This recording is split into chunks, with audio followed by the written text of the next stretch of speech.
Hey, good morning, good morning. Good morning, good morning. Hey, friends.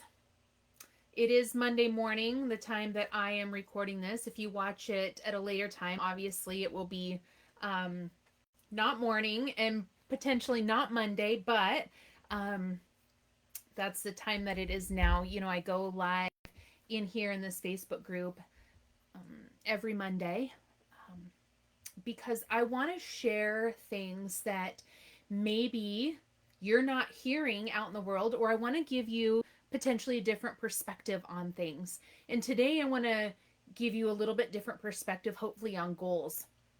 Because quite frankly, I get kind of tired of hearing the goals conversation like, oh, just set your goals and work towards your goals and everything else. And I think, what I like to do is I like to identify how can we look at something and change a perspective on it so I'm more likely to get there. Now, there's a lot of pieces that can go into this, but today I want to talk about shoot for versus settle for goals. And, I tend to not be necessarily like a black and white thinker.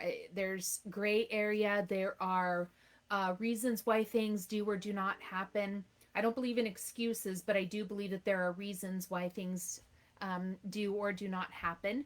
And when we're talking about business, when we're talking about getting healthier, when we're talking about anything, being a better parent, we oftentimes set goals, right? We're going to do this. We want to create new habits, right?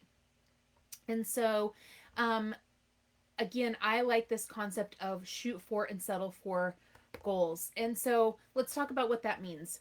A shoot for goal would mean, I want to lose 20 pounds this month, right? That might be a lot, depending on who you are.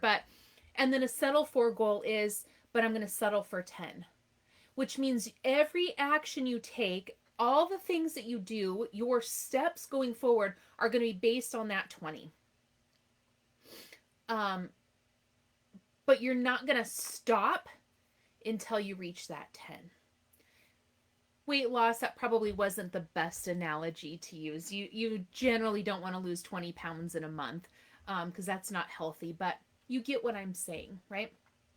Let's say if you've got a business and you are looking at customers, you have a goal, like a shoot for goal of 10 new customers this month, but a settle for goal of 6 new customers this month, right? So you're shooting for 10. So all of your actions leading up to that are with the intention of, this is what I need to do to get 10 new clients this month. But I am not going to stop. It can be 11:59 p.m.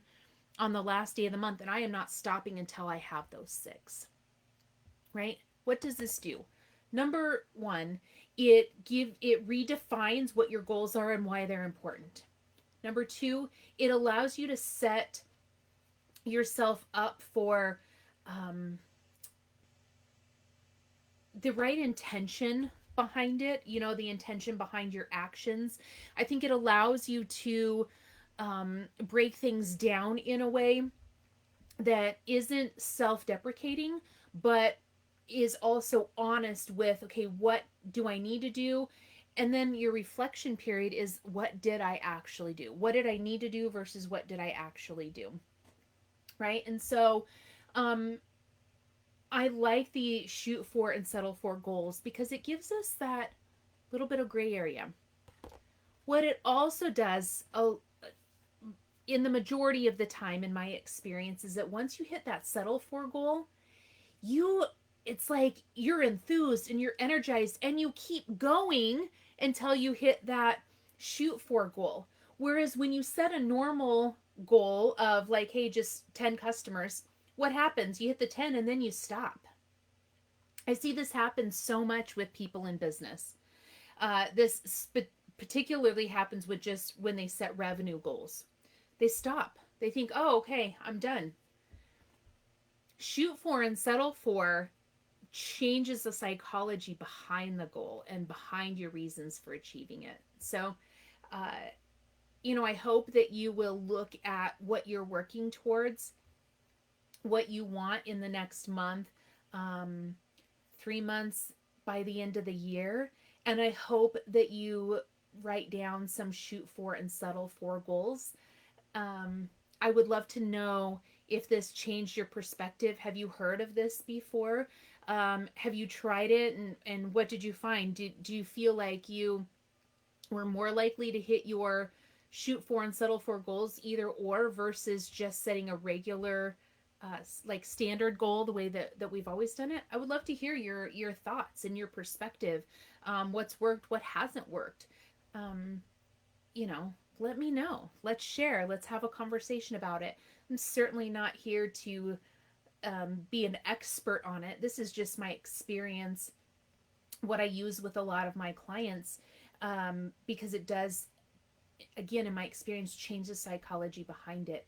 And greater success is seen when we set the shoot for and settle for goals. So I would love to hear your thoughts on this.